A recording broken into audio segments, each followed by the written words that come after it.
ჩვენ მაინც არჩევანი გვაქვს გასაკეთებელი. რამე თუ ჩვენ უნდა აუცილებლად გარდავიცვალოთ და აუცილებლად ღვთის წინაშე წავსდგეთ და პასუხი ვაგოთ.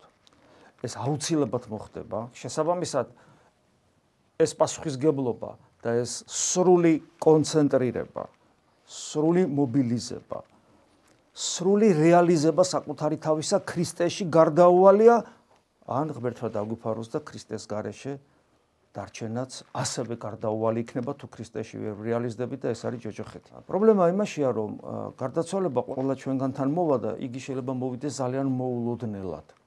შესაბამისად, ჩვენ შეიძლება დავხვდეთ აი ამ ლოგიკით, რომ ეხა 21 საუკუნეა, ეხა ჩვენ სად შეგვიძლია და ასე შემდეგ, ჩვენ შეიძლება დავხვდეთ მოუმზადებელი. ანუ ადამიანი ხო ირყევა აი ამ ორ სოფელს შორის, ზეცა და მიწა, მარადიული და საწუთო, ღმერთი და მამონა, ხო, სულ ამ რყევაშია.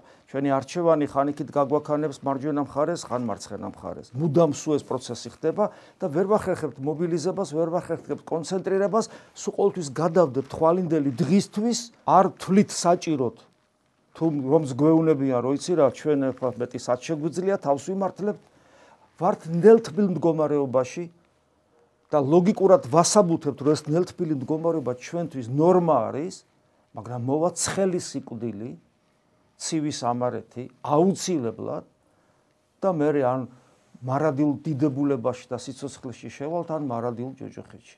მესამე, აი ეს მესამე, რომელიც ჩვენ ახლა გვაქვს, ეს ნელთბილობა, იქ მესამე არ არსებობს. იქ არსებობს ან ერთი, ან მეორე და ჩვენ ახლა ვართ შუაში და ვერ ვაკეთებთ არჩევანს. რას ნიშნავს ეს? ეს იმას ნიშნავს, რომ ჩვენ გვძინავს. ამას ქვია სულიერი ძილი. და ეს ძილი არის სახიფათო რამ და აუცილებლად საჭიროა გამოფხიზლება. რატო ხდება ჩვენ ცხოვრებაში განსასწრებელი? სწორედ იმიტომ, რომ ღმერთს უნდა რომ გამოგვაფხიზლოს, აი ადამიანს ვეჩქარება სადღაც და რომ ვერ იღვიწებს და ნუ რა შემოუტყაპუნებენ ხოლმე, ზოგჯერ ცივწყალსაც დაასხავენ. რატო? იმიტომ რომ გააღვიძონ და ჩვენ გვძინავს სულიერი ძილით. თვრალნი ვართ ამასოფლის სულით. და აი ეს პრობლემა გვაქვს ყველას აბსოლუტურად. ერიან, ბერიან, ყველას.